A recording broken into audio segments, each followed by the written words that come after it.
જંબુસરમાંથી નાસી ગયેલી યુવતીના મામલે પરિવારજનોએ ગંભીર આક્ષેપો કર્યા છે। યુવતીની માતાના જણાવ્યા મુજબ 5 મે 2026ના રોજ ફૈઝલ દિવાન નામનો યુવક તેમની પુત્રીને હોસ્પિટલમાંથી લઈ ગયો હતો, જે અંગે પોલીસ ફરિયાદ કરવામાં આવી હતી। પરિવારનો આક્ષેપ છે કે ફૈઝલ દિવાન અને તેના મામા ફિરોઝ દિવાને યુવતીને પ્રેમજાળમાં ફસાવી આશરે 6 તોલા સોનું લઈ ફરાર થઈ ગઈ હતી અને ત્યારબાદ બનાવટી લગ્ન પ્રમાણપત્ર તૈયાર કરાવ્યું। બીજી બાજુ આ છોકરીના મા બાપના વકીલે જણાવ્યું હતું કે મે મહિનાથી આ ઘટના બની ત્યારથી જ અમે કહેતા હતા કે કંઈક તો ખોટું થાય છે, પરંતુ પોલીસે પણ અમને કહી દીધું કે બંનેના પુખ્ત વયના છે એટલે કંઈ થાય નહીં। પોલીસે પૂરતું ધ્યાન ના આપતા 3 મહિના પછી આ છોકરાના મામાએ એટલે કે ફિરોઝ દિવાને પોલીસને વોટ્સએપ દ્વારા લગ્નનું પ્રમાણપત્ર મોકલી આપેલ। ખરેખર આ તપાસ પોલીસને કરવાની હોય એના બદલે તેના પરિવારજનો દ્વારા વધુ તપાસ કરતા આ સર્ટી બોગસ મળી આવ્યું હતું। ત્યારબાદ આ સર્ટીના આધારે ફરિયાદ દાખલ કરવામાં આવી હતી। પરિવારે યુવતીને શોધી કાઢવા તેમજ સમગ્ર મામલાની નિષ્પક્ષ તપાસ કરી જવાબદારો સામે કડક કાયદેસરની કાર્યવાહી કરવાની માંગ કરી છે। મારી દીકરી 7/5/2026ના રોજ વડોદરા હોસ્પિટલમાંથી ફૈઝલ દિવાન કરીને છોકરો લઈ ગયો છે। એ માટે અમે પોલીસ સ્ટેશનમાં ફરિયાદ નોંધાવી હતી। ત્યાર પછી અમને 2 મહિના સુધી કોઈ ફોન નહીં, પછી વાતચીત નહીં, કશું જ નહીં, અમારી સાથે કોઈ વાત કરવા દીધી નથી અને ફોન સ્વિચ ઓફ કરી દીધા હતા। અને મારી છોકરી આજે 6 મહિના થઈ ગયા છે, તે હજુ કોઈ દિવસ મને વાત કરવા દીધી નથી અને અમને મળવા પણ દીધી નથી।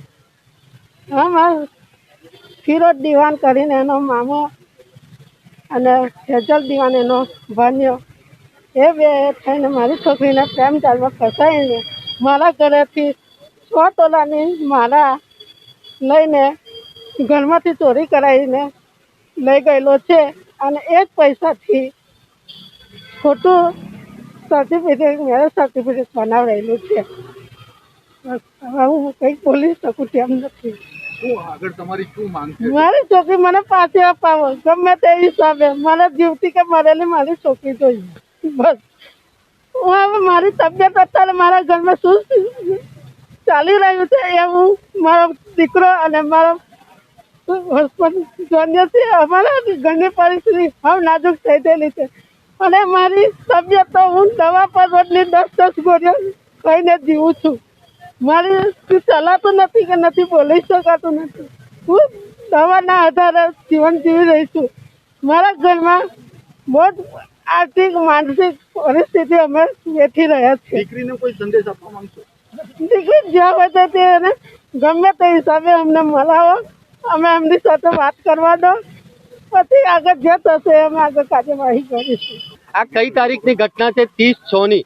આ 30/6ની ઘટના પછી 17/8 તારીખે આ ફરિયાદ નોંધાઈ છે। આજની તારીખમાં પણ અમે એવું કહીએ છીએ કે કાયદો કાયદાની દ્રષ્ટિએ કામ કરે છે। જે ફરિયાદ પણ તમે જોશો તો ફરિયાદની અંદર જે સેક્શનનો ઉમેરો કરવામાં આવ્યો છે એ કાયદા મુજબ સેક્શનો ઉમેરવામાં નથી આવી। 7 વર્ષની ઓછી સજાની જોગવાઈઓ મુજબની સેક્શન ઉમેરો કરવામાં આવી છે। પર્ટિક્યુલર કાયદાની વાત કરું તો ખોટા સ્ટેમ્પ બનાવવામાં આવ્યા છે, ગવર્મેન્ટ અધિકારીની ખોટી સહી કરવામાં આવી છે, એ મેરેજ સર્ટિફિકેટની અંદર ખોટા સાક્ષીઓના નામ લખવામાં આવ્યા છે, જેમાંથી કોઈ પણ વ્યક્તિ, જે મામાએ વોટ્સઅપ કર્યું એ મામાનું પણ હજી આરોપી તરીકે નથી બનાવ્યા। જે લોકોએ સાક્ષી તરીકે નામ લખાવ્યા એ કોઈને પણ આરોપી તરીકે, જેથી અમારી એક જ પરિવાર વતી માંગ છે કે જેટલા પણ લોકો આ ચેનલની અંદર વોટ્સઅપ કરનારથી લઈને ખોટું કરનાર દરેકે દરેક વ્યક્તિને તાત્કાલિક આરોપી તરીકે જોડવામાં આવે। 3 મહિના પહેલા એવું કહેતા હતા કે કશું ખોટું નથી, દીકરી પોતાની મરજીથી ગઈ, તો દીકરી પોતાની મરજીથી ગઈ હોય તો ખોટું મેરેજ સર્ટિફિકેટ બનાવવાની ક્યાં જરૂર પડી? અને ટૂંકમાં કહું તો મા બાપને એટલું છે કે મરજીથી ગઈ છે તો મરજીથી જાણવા માટે દીકરીનું કાઉન્સિલિંગ કરવામાં આવે અને દીકરી 5 થી 7 દિવસ છોકરા સાથે મા બાપની સાથે રહે, તો મા બાપને ખબર પડે કે દીકરી ગઈ એ પહેલા એની સાથે કંઈ ખોટું નથી થયું અને ત્યાં ગયા પછી પણ એને કોઈ ખોટા પ્રેશરમાં નથી રાખી। મા બાપ એક જ વસ્તુ કહે છે કે કાયદાની સાથે માનવતા પણ છે, એટલે અમારી એ જ વિનંતી છે એમના પરિવાર તરફે કે કાયદાની દ્રષ્ટિએ જે પણ કાયદાની કલમ, આજે અમે એક નવી અરજી આપી છે, એસપી સાહેબને આપી છે, ત્યાં પોલીસ સ્ટેશનમાં નવી અરજી આપી છે કે કોને આરોપી તરીકે ઉમેરાયા નથી ને કઈ કલમનો ઉમેરો નથી થયો, એટલે પ્રોપર રીતે તપાસ થાય એના માટેની આગળની કાર્યવાહી હમણાં કરી રહ્યા છે। ચેતન દેસાઈ, એડવોકેટ।